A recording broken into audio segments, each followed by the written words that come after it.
নমস্কাৰ এই মুহূৰ্তত আহি পৰিছে সন্ধিয়াৰ কেইবাটাও বিগ ব্ৰেকিং নিউজ। আজি হৈছে ২৭ এপ্ৰিল। PM কিষাণৰ প্ৰতিজন হিতাধিকাৰীৰ বাবে অত্যন্ত ভাল খবৰ আহি পৰিছে।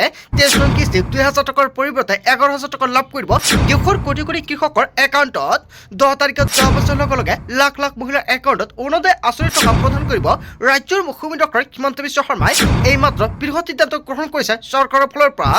আত্মসহায়ক প্ৰতিজন মহিলাৰ বেংক একাউণ্টত ২৫,০০০ টকা সোমাব। যদি আপুনি ১০,০০০ টকাৰ চেক পাইছে তেনে ক্ষেত্ৰত ভাল খবৰ। লগতে লাখ লাখ চৰকাৰী কৰৰ হিতাধিকাৰীৰ একাউণ্টত চৰকাৰী কৰৰ প্ৰথম কিস্তিৰ টকা ৰিলিজ কৰা হ'ব। যদি আপুনি চৰকাৰী কৰৰ বাবে চিয়ৰিং কৰিছে ভাল খবৰ। ৰেচন কাৰ্ড থাকিলে জনতাই লাভ কৰিব ৫টা নতুন সামগ্ৰী। লগতে কেইবাটাও ৰাজনৈতিক খবৰৰ লগতে অৰাজনৈতিক খবৰ যুগুত কৰা হৈছে আজিৰ দিনটোত। গোটেই অসম তথা ভাৰতৰ বিভিন্ন প্ৰান্তৰ পৰা যুগুত হৈছে কেইবাটাও ডাঙৰ খবৰ। এনেবোৰ খবৰ নিতৌ পাই থাকিবলৈ চেনেলটি ছাবস্ক্ৰাইব কৰি ভিডিঅ'ত এটা লাইক কৰিবলৈ নাপাহৰিব। আজিৰ আমাৰ প্ৰথমটো খুবেই গুৰুত্বপূৰ্ণ খবৰ হৈছে অসমবাসীৰ বাবে এটা ডাঙৰ খবৰ। PM কিষাণৰ সন্মানীয় ধন লাভ কৰা সকলৰ বাবে আহি গৈছে ডাঙৰ খবৰ। আপুনি কণ্টিনিউ আপোনাৰ একাউণ্টত PM কিষাণৰ টকা পাই আছে নেকি? তেনে ক্ষেত্ৰত আপুনি কৰক এইকেইটা গুৰুত্বপূৰ্ণ কাম, অন্যথা আপোনাৰ বেংক একাউণ্টত PM কিষাণৰ ২৩ নং কিস্তিৰ টকা নাপাব। ২৩ নং কিস্তি লাভৰ বাবে শীঘ্ৰে পঞ্জীয়ন কৰক আপোনাৰ নাম। বহুতো হিতাধিকাৰীয়ে পঞ্জীয়ন কৰিছে কিন্তু স্থিতি কেনেকৈ চেক কৰে নাজানে, সেইবাবে একাউণ্টত টকাটো জমা নহয়। অন্যথা বঞ্চিত হ'ব পাৰে PM কিষাণৰ ২৩ নং কিস্তিত ধন লাভৰ পৰা। পঞ্জীয়ন নকৰা কৃষকে নাপাব পাৰে PM কিষাণৰ ২৩ নং কিস্তিৰ ধনৰাশি।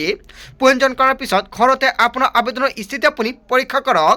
কিদৰে কৰিব আপুনি পৰীক্ষা সম্পূৰ্ণকৈ আগতীয়াকৈ জানি লওক। প্ৰথমতে PM কিষাণৰ অফিচিয়েল ৱেবছাইট pmkishan.gov.in লৈ যাওক। আপুনি হোম পেজত থকা ফাৰ্মাৰ কৰ্ণাৰত আপুনি এটা ক্লিক কৰক। ইয়াৰ পিছতে status of self registered farmer by CSC farmer বুটামত আপুনি জাষ্ট এটা ক্লিক কৰক। নতুনকৈ খোলা ফৰ্মখনত আপোনাৰ ১২ অংকৰ আধাৰ নম্বৰটো লিখি দিয়ক আৰু কাষতীয়া কেপচা কোডটো আপুনি শুদ্ধকৈ সন্নিৱিষ্ট কৰক আৰু শেষত চাৰ্চ বুটামত ক্লিক কৰিলে আপোনাৰ আবেদনৰ বৰ্তমান স্থিতি দেখিবলৈ পাব। যদি আপুনি নতুনকৈ PM কিষাণৰ বাবে ৰেজিষ্ট্ৰেশ্যন কৰিছে তেনে ক্ষেত্ৰত আপোনাৰ ফৰ্মটো এপ্ৰুভ হৈছে নে ৰিজেক্ট হৈছে সকলোৱে নাজানে।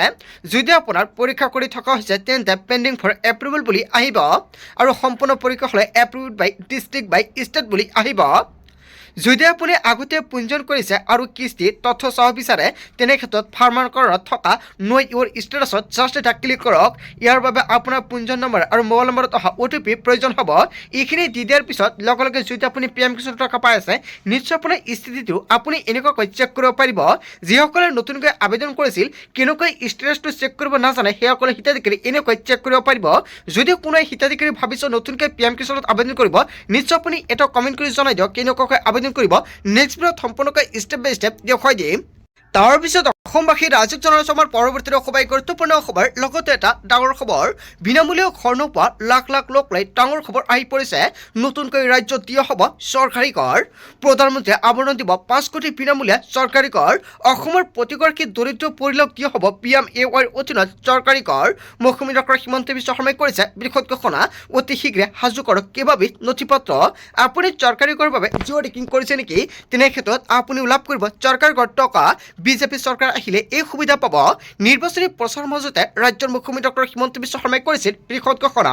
৪ মে'ত ঘোষণা কৰা হ'ব ফলাফলত যদি পুনৰ হিমন্ত বিশ্ব শৰ্মা মুখ্যমন্ত্ৰী হয় তেনে ক্ষেত্ৰত লাখ লাখ দুখীয়াই লাভ কৰিব চৰকাৰী কৰ।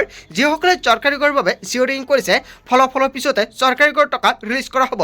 যিসকলে এতিয়ালৈকে চৰকাৰী কৰৰ বাবে জিঅ'ৰিং কৰিব পৰা নাই নতুনকৈ কৰিব পাৰিব আবেদন। কেনেকৈ আবেদন কৰিব, কি কি নথি পত্ৰ লাগিব, যদি আপোনালোকৰ ভিডিঅ'লৈকে এতিয়াতো কমেণ্ট কৰি জনাই দিয়ক। নেক্সট ভিডিঅ'ত সম্পূৰ্ণকৈ জনাই দিম।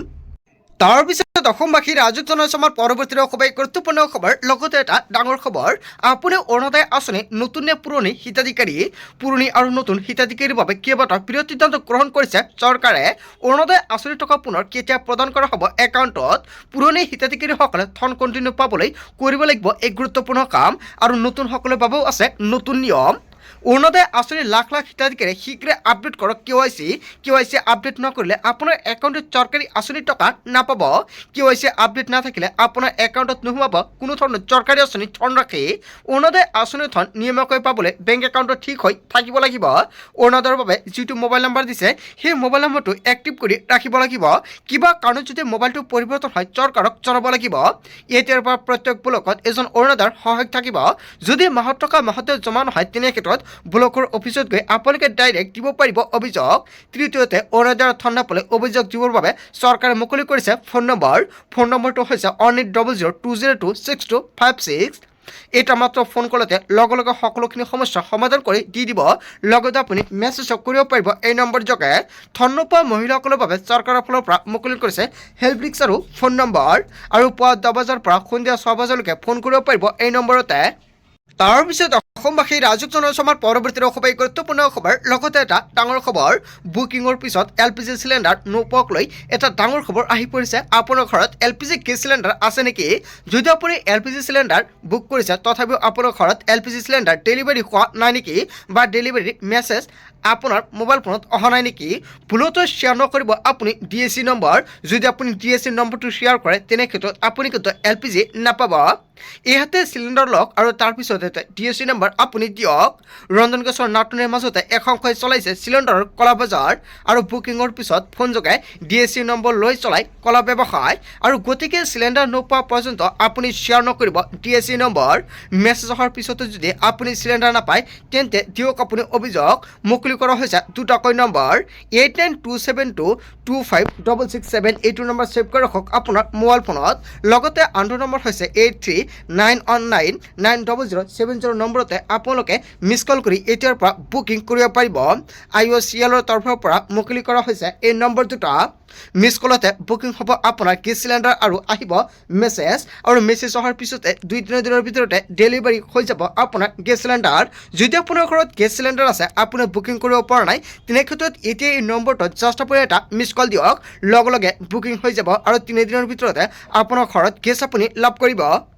তাৰপিছত অসমবাসী ৰাজুক জনাইছোঁ আমাৰ পৰৱৰ্তী খুবেই গুৰুত্বপূৰ্ণ খবৰ। লগতে এটা ডাঙৰ খবৰ, অসম অবৈধ বাংলাদেশীৰ চৰণীয় পথাৰ নহয়, নিশাৰ ভিতৰত বিতৰণ 20 অবৈধ বাংলাদেশীক। পুনৰ অসমৰ মুখ্যমন্ত্ৰী ডক্টৰ হিমন্ত বিশ্ব শৰ্মাই কেইবাটাও বৃহৎ মন্তব্য কৰিছে।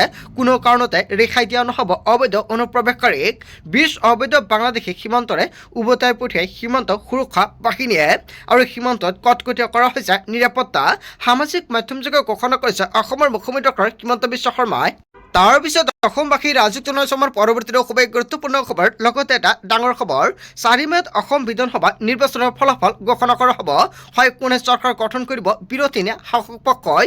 জনতাৰ মন্তব্যটো নিশ্চয় কমেণ্ট কৰি জনাই দিব। কোনে বহিব দিছপুৰত আৰু বাকচত বন্দী জনতাৰ ৰায়? কোনে দিব চেকমেট আৰু কাৰ সপোন হ'ব ধুলিচাত? এটা বিগ ব্ৰেকিং নিউজ আহি পৰিছে।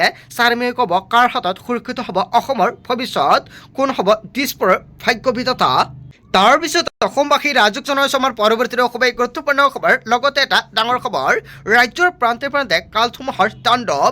এইফালৰ পৰা সকলো ভাঙি চুৰমাৰ কৰিছে ধুমুহাই। অন্ধকাৰে আৱৰি ধৰিছে মহানগৰী।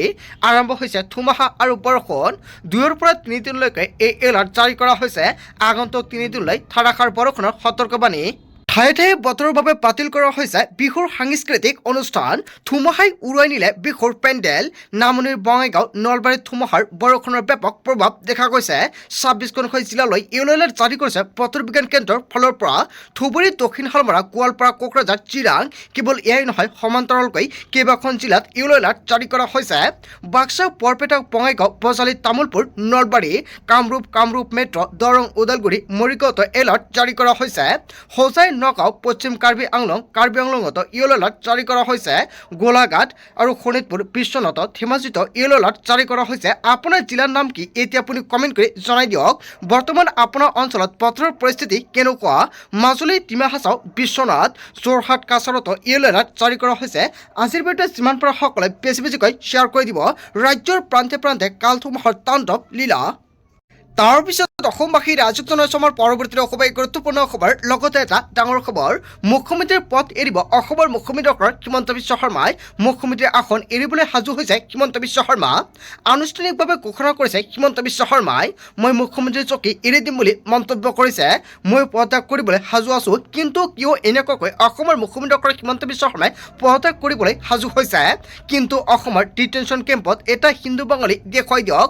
অসমৰ মুখ্যমন্ত্ৰী ডক্টৰ হিমন্ত বিশ্ব শৰ্মা শৰ্মাই কেইবাটাও পৃষ্ঠত মন্তব্য কৰিছে অসমৰ ডিটেনশ্যন কেম্পত এজন হিন্দু বঙালী দেখুৱাই দিব পাৰিলে লগে লগে হিমন্ত বিশ্ব শৰ্মাই পদত্যাগ কৰিব হিন্দু বঙালী যদি ডিটেনশ্যন কেম্পত আছে মই পদত্যাগ কৰিম মই আজিয়ে পদত্যাগ কৰিম এনেকুৱাকৈ মুখ্যমন্ত্ৰী ডক্টৰ হিমন্ত বিশ্ব শৰ্মাই কেইবাটাও পৃষ্ঠত মন্তব্য কৰিছে তাৰ পিছত অসমবাসী ৰাজকজনৰ অসমৰ পৰৱৰ্তী খুবেই গুৰুত্বপূৰ্ণ খবৰ লগতে এটা ডাঙৰ খবৰ ৰাজ্যৰ শিক্ষা বিভাগৰ এখন জাননীয়ে সৃষ্টি কৰিছে জকাৰণীৰ মহাবিদ্যালয়সমূহত ঠিকাভিত্তিক শিক্ষকক প্ৰত্যাহাৰৰ নিৰ্দেশ শিক্ষা বিভাগৰ অধিকাংশ বিদ্যালয়ত 30ৰ পৰা 60% ঠিকাভিত্তিক শিক্ষকৰে চলি আছে পাঠদান কেৱল এয়াই নহয় ঠিকাভিত্তিক শিক্ষকৰ প্ৰত্যাহাৰ কৰিলে পাঠদান কৰিবলৈ নাথাকিব পৰ্যাপ্ত পৰিমাণৰ শিক্ষক ইফালে প্ৰতিখন মহাবিদ্যালয়ত খালী হৈ আছে বহু স্থায়ী শিক্ষকৰ পদ পৰ্যাপ্ত স্থায়ী শিক্ষক নথকাৰ বাবে ঠিকাভিত্তিক শিক্ষক লৈ চলাই আছিল পাঠদান আৰু চৰকাৰে এই জাননীক লৈ হতভম্ব হৈ পৰিছে কলেজ শিক্ষক সন্থাই ৰাজ্যৰ শিক্ষা বিভাগৰ এখন জাননী সৃষ্টি কৰিছে ৰাজ্যত জকাৰণীৰ